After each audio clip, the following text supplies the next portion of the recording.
our dear friends from the media, my colleagues from the Federation, ladies and gentlemen, on behalf of the Federation of Filipino Chinese Chamber of Commerce and Industry Inc., or FFCCCII, it's my great pleasure to welcome you to the launching of our TikTok video competition, a classroom for every dream.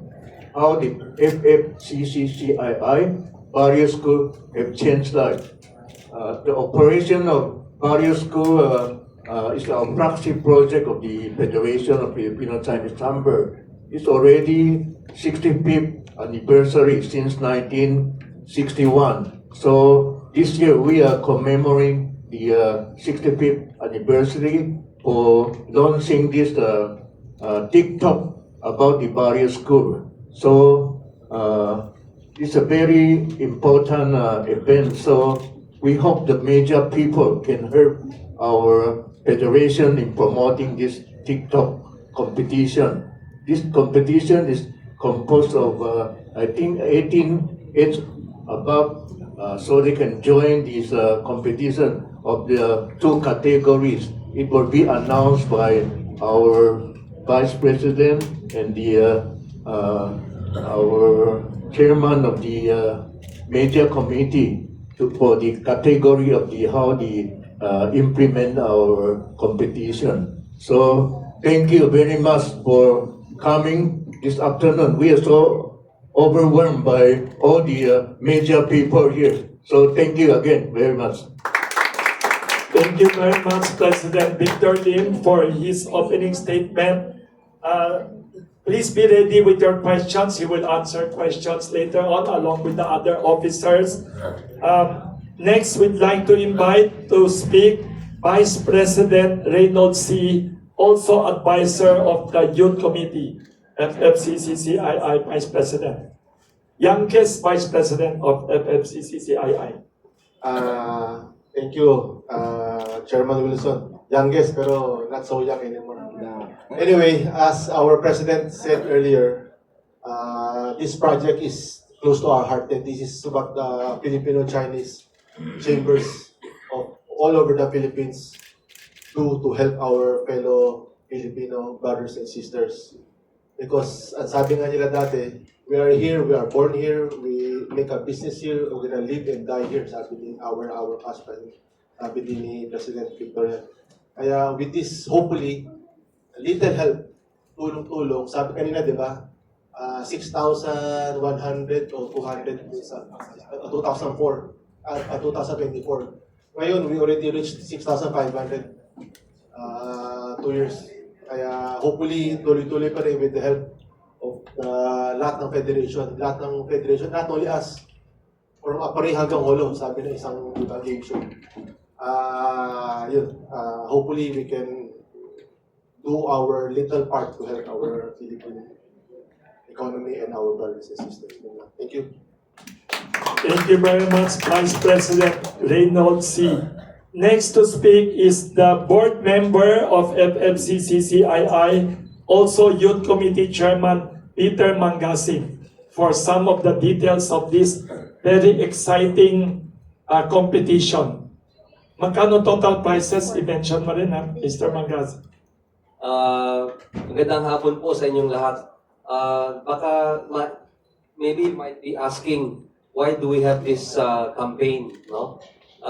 This TikTok video competition part 2 aims to share inspiring stories from FFCCCII various schools, no? It also highlights how education can transform lives and communities. Likewise, encourage digital storytelling among youth and the public, and also raise awareness of the impact of various schools' initiative. Through authentic stories, the competition celebrates the transformative power of education. So dyan na nakikita, pag meron eskwelahan sa mga baryo, nagkakaroon ng pag-asa, nagkakaroon ng hope, at yung kanilang mga pinapangarap nangyayari. No? For this competition natin, meron tayong dalawang category. Category A and Category B. The Category A is My FFCCII Various Schools Journey. Ang mga storya nito is personal stories from individuals directly connected to the FFCCII Various Schools. So, ibig sabihin yan, under Category A, ang pwedeng sumali ang mga estudyante, alumni, teachers, school staff. No? Ang age limit nito is we allow as young as 13 years old hanggang 100 years old, no, Wilson? No. No. So, sa category B naman, this is the FFCCI Various School Story. It's open storytelling category for the general public. So, ibig sabihin nito, participants may showcase the broader impact of the various schools initiative. So, mga professionals, mga bloggers, they can all participate. Thank you. Thank you very much, Chairman Peter Mangasing. Next, to give us more exciting details, Youth Committee Co-Chairman, Mr. Jason Che, will speak. Good afternoon sa lahat na guest. So, about sa content focus, ano yung tinitingnan natin content na hinahanap natin sa mga videos? So, entry should highlight the impact of FFCCCII various school initiative, such as how the FFCCCII various school changed a life or created opportunities, how the school contributed to personal growth, values, information, future aspiration, or national progress. How the initiative positively affected a person, a family, or a community. The long-term educational or social impact of the program. Next slide. So, about sa video guidelines naman, participants must submit a TikTok video with the following specifications. First, the duration is 1 to 2 minutes only. 2, the format should be vertical video suitable for TikTok. 3, file format must be in MP4. Then language, any language allowed, English, subtitle required. So pwede Tagalog, pwede English. All entries must be original content created for this competition. So, thanks. Thank you very much, Co-Chairman Jason Che. All languages, pwede Ilonggo, pwedeng Bicolano, Ilocano, pwedeng Bisaya, all languages na may English subtitle lang. Yes, next to speak, we'd like to invite Youth Committee Vice Chairperson, Ian Cheng. Good afternoon. How to join? Dun sa poster na ibibigay sa inyo, may QR code. You just need to scan the QR code and then pag-scan nyo, nandun yung mechanics and then nandun na rin yung registration form. You will just choose if category A or category B kayo. A yung everyone na may involvement sa various school, nag-aral or naging alumni, kahit nagtrabaho. And then B, category B, yung mga may inspiration lang or may storya regarding dito sa mga various school. And then, bawal siya i-post ng public. Ang public posting lang natin is from May 5 to May 15 only para maging fair to everyone. And then just put the hashtag my various school journey. If my FFCCCII various school journey kung category A, category B naman is the FFCCCII various school story. And then, our judging criteria, relevance to the team, 35%, creativity, 25%, the message or story, 25%, technical quality, 15%. And then the prizes are over 850,000, so it will be equally divided, category A and category B. The grand prize, each category is 120,000. Second prize is 80,000 and the third is 50,000 per category. And then We have many different citations depending on the video. It will be 30,000 each, and there will be 20 notable entries. So, marami ring percent yung mga prizes, so everyone has a chance to win. The announcement of winners will be June 8, but the submission deadline is until May 15, and awarding will be June 20. Any questions? Thank you, ang galing. Ma'am, sir, Thank you very much. can the previous winner make sali ulit dito? Yes. Yes. Ay, mamaya yung question ulit, may isa pang last speaker. Thank Ah, sige, you. sir. Thank you. May mga question mamaya. Okay. Please be ready, no? Last but not the least, yung nasa tabi ko will speak. Public Information Committee Co-Chairman, very hardworking, and also board member of FFCCCII, Mr. Eddie Cobanquian. Hello, hi. Our team for this Barrio FFCCCII Barrio School project is Classroom for Every Dream. Now, if given the opportunity of education, we believe that any Filipino can be the best in the world, can excel in the world stage. And I want to share a story, no? It's my personal friend, my compadre, who just passed away last Christmas Day. I don't know if this name ring a bell to you. Diosdado Panataw. Anyone know this guy? Yes. Yeah. If not, you can Google or YouTube him. He's a very classic, real life, very inspiring rap to rich story. His parents is a farmer and a housewife in a small town in Cagayan Valley, Iquique now, and he has to walk barefoot to school to study, and then he became one of the most successful tech entrepreneur in Silicon Valley. In fact, he invented this graphic accelerator chips that's in all our cell phone today. Without him, there will be no Windows, Microsoft will, all the tech will not be as fast as progress without his technology. Anyway, I think a short video can tell a better story about him. Can you please watch this short video? School student. Kaya yan ang gusto ng Federation of Filipino-Chinese Chambers of Commerce and Industry. Donate more public schools in the rural areas. Any questions you'd like to ask? May tatlong question dito. Started with Mr. Jonel Uy kanina. Tanong niya, ano daw ang hashtag of this project? Do you have a hashtag that they could use also to help promote this project? What is the hashtag? We have 3 hashtags. Yes. FFCCCII Barrio Schools. And then if you're category A, my FFCCCII Barrio School journey. And then category B, the FFCCCII Barrio School story. So 3 hashtags. Yes. So for the media and the public na hindi nag-join, kahit na yung first hashtag is okay, di ba? Yes. Can you please repeat again the hashtag? FFCCCII Barrio Schools. Thank you.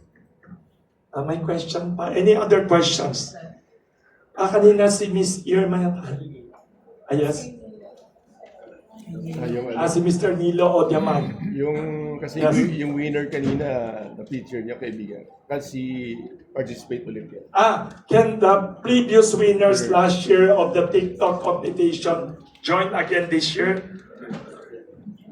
Yes, they can participate again. Thank you. I'd like to acknowledge pala, thank you, the special attendance of our special guest, Mr. Cito Beltran, one of our best columnists in the Philippines. Thank you for joining us. Any questions? Ito. Sir, kasi may nakalagay na posting period from May 5. So Yes. they have to submit first the draft or the content first before they post it. Ganun po ba yun? And why? Submit the final, not the draft. Okay. The final. Between today until the June 8th, the deadline of submission. May 15, sorry, May 15. Yes. So, Deadline of submission. tinatanong niya na parang the final, ano? So yung posting period kasi, para walang maunang mag-post, May 5 lang yung start ng posting. You can submit, pero private lang muna. May 5 to May 15 lang yung posting period. After May 5. In their account. Yes. Then they have to submit it to a website or social media page pa na Yes. How do they join? Yeah, kasi i-scan nila yung QR code, tapos doon sila magre-register, and then doon nila i-email. So, Lahat kayo may copy nito. They will may send QR you. code. Then once na-submit na nila, pwede na mag-post within the posting period. Yes, within the posting period. How long ang TikTok video each? How long ang each, may nasabi kayo kanina? 1 to 2 minutes. 1 to 2 minutes per, Pwedeng individual contestant, pwedeng team effort. Okay. As ang premyo, pwede sa team, pwede sa individual. Okay. Very exciting. Sir, Yes. I'd like to ask about how they would actually create the stories because of course this is an FFCCI Yes. project. Yes. Do they need to be in an eligible FFCCI school in order to do that? And do they need to create a story that's based on true FFCCI schools, or can they create something creative? Good question. Yeah. Dalawang category, di ba? May isa yung creative and up to you to do. The other one, I think, yung personal story. Kung you're a graduate teacher, kaya dalawang category. Can you please explain Yeah. a little bit about the two categories? Yun isa is up to you. You can do It's- fictional. It's creative Yes. or just a story, category B. So if Okay. meron kang part of your journey is at FCCII various school, may involvement ka whether you work there or naging teacher ka, alumni, principal, student, current student, 13 years old, or even past student, yung parents mo may story. Category A ka.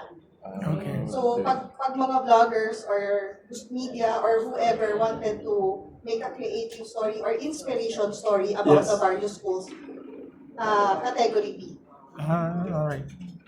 Yung category A is more personal, no? Because you grew up in that community, you saw the impact of the school. Yung category B is open to public, no? Saka, you can find out because we're over more than 6,500 various schools that we've already built. You can see this in the website of the Federation. Nandun lahat ng mga schools, no? Sa anong area. So the alumni can check there and So a while ago may nakita na kayo siguro video. Actually, that's a media person from one of the Chinatown TV, no, yung photographer nila. He explained about the various school.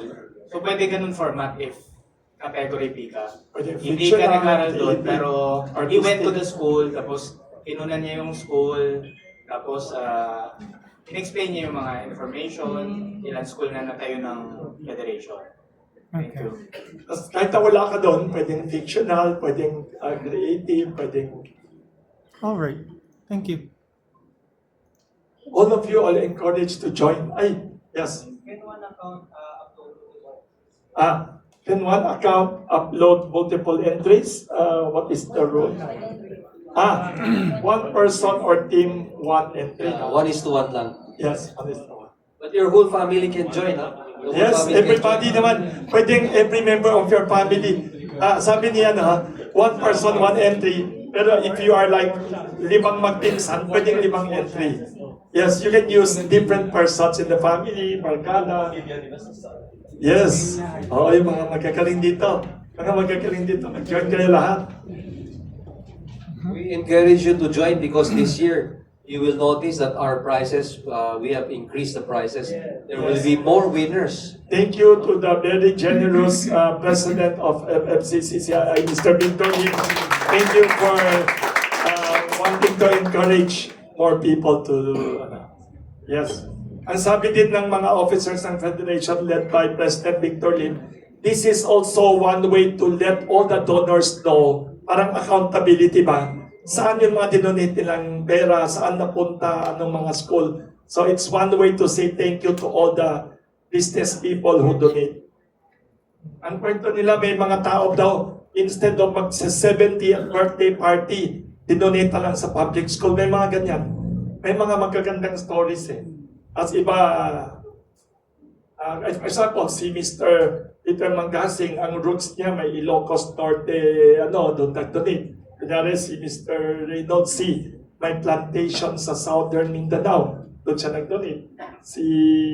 May pagpwede ka sa ibang lugar. Kaya, many people sa iba-ibang probinsya, they really want to donate public schools. Kasi gusto ng FFCCCI ay mawala ang poverty in the country. Kasi daw kung mas konti ang poor, mas maraming customer ang negosyante. The economy should be wealthy. And yes. I think education is like an investment for our future generation. You don't see the result immediately, but once they graduate, they become professionals or successful businessmen. Doon mo makikita yung pakinabang nila from the very start on what we are doing. Thank you, Eddie. May tanong din dito, 3 or 4 questions. What is the reaction of FFCCCI to the global economic uncertainties caused by the Iran war and the non-stop increase in gasoline? What should the people do and why is FFCCI still doing all these charities? This Iran war in the Middle East will cause a lot of problem to our people. We have to be cautious on the high inflation cost, high gasoline and diesel cost, and so we have to conserve our fuel. Our reserve of fuel is only around 1 month or 45 days. So let us try to conserve it for at least twice. Can reserve for 60 days, or it will be a hard time kung walang fuel tayo. Everything will be stuck. So let's promote, conserve our fuel and working time siguro habaan, and then working days shorter, lesser day. So let's support our president for 4 days work, but for the production should be not regularly. Only the office worker 4 days work. So let's help our country conserve our fuel. Thank you very much.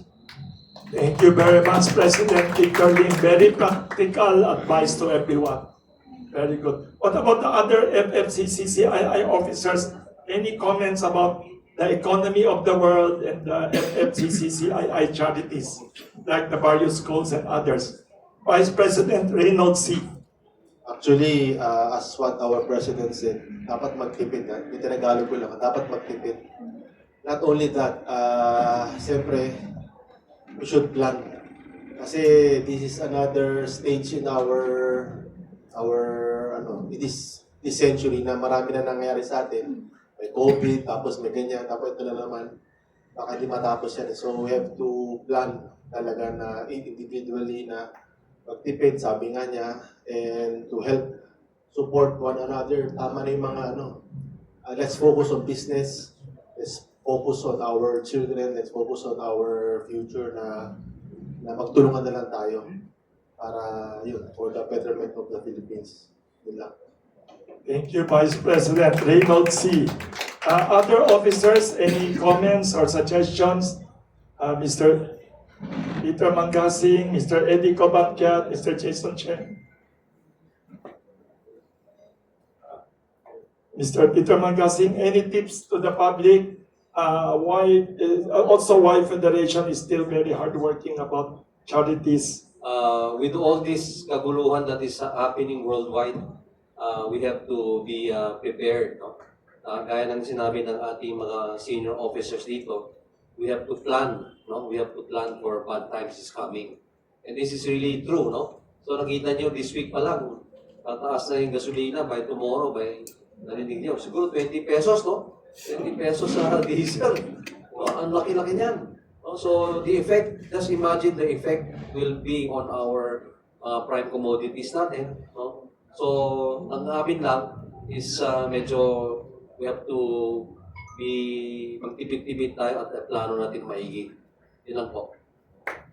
Thank you.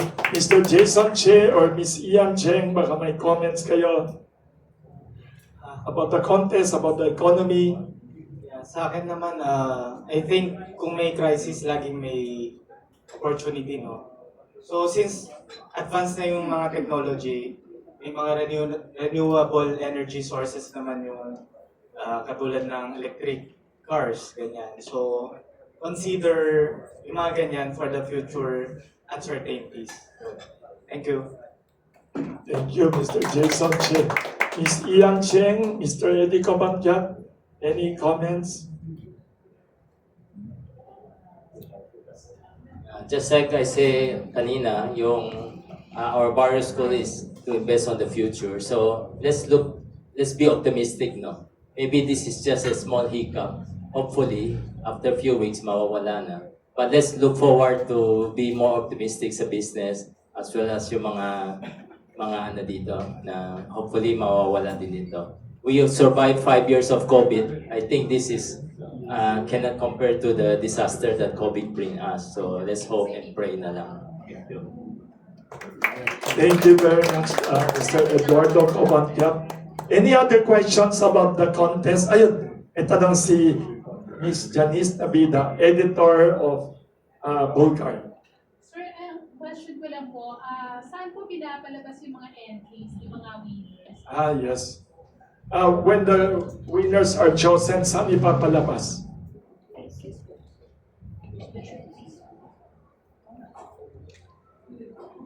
FFCCCII Facebook page.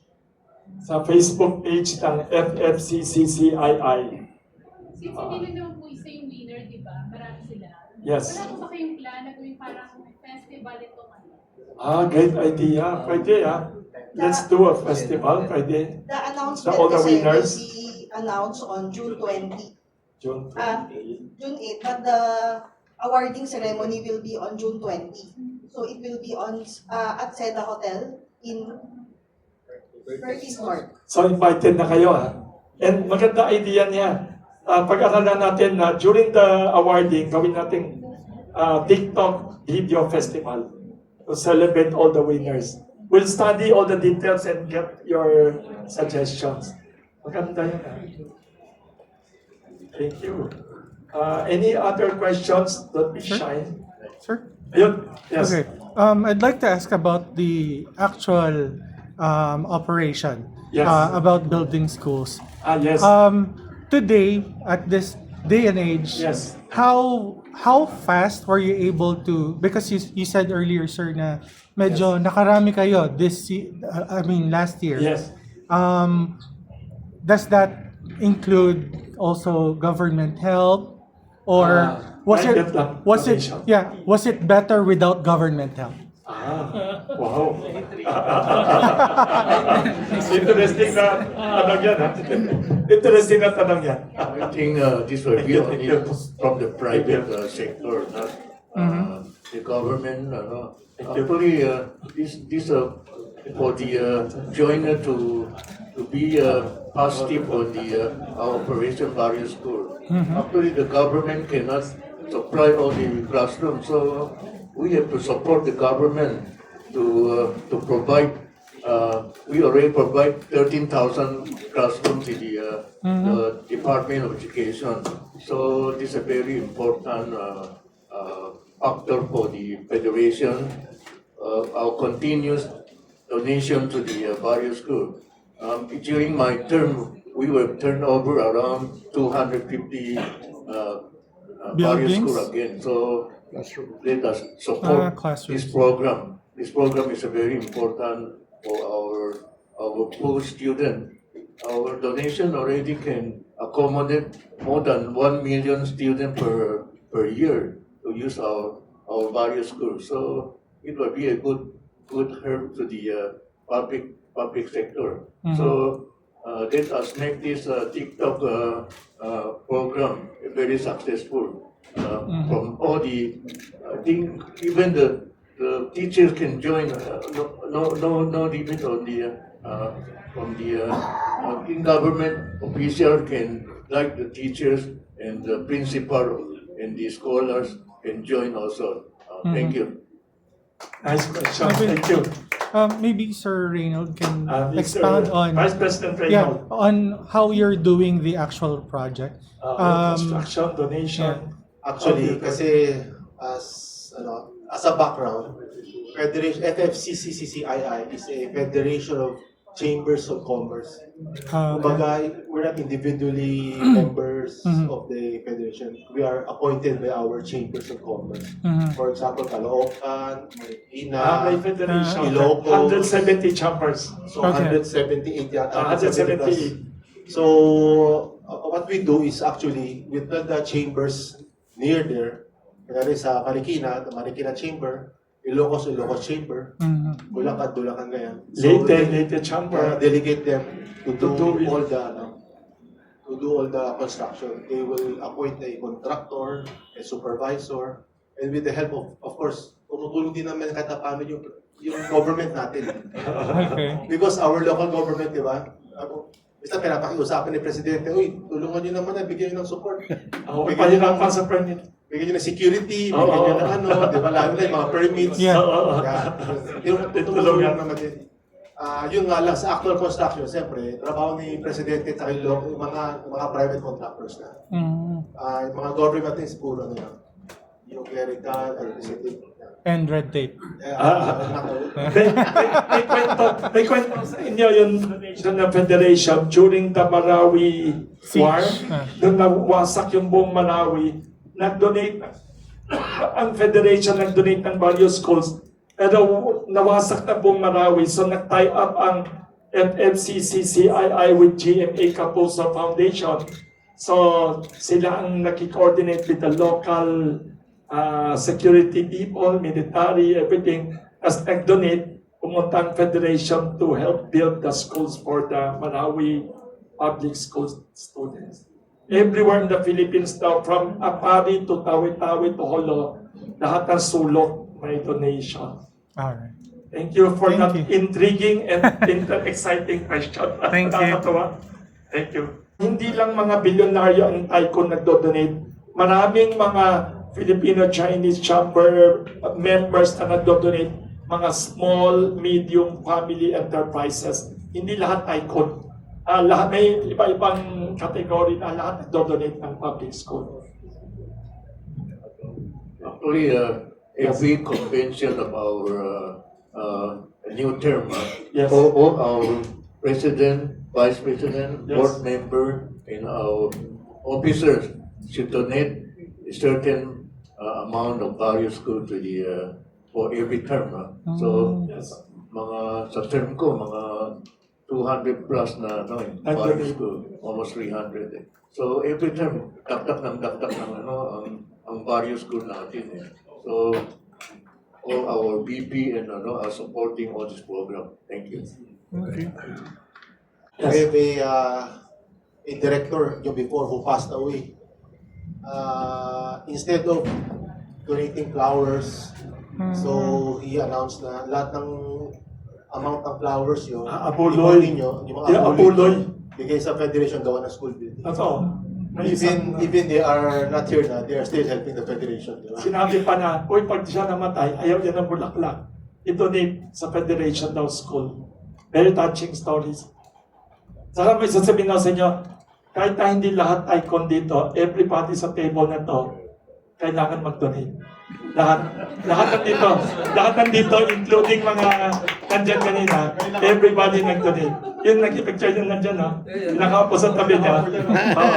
Saka si Mr. Calixto, si Miss Watson David, lahat, everybody sa federation, depende na lang sa, pag Tycoon, marami, pag ordinary, mas konti, lahat nagdo-donate.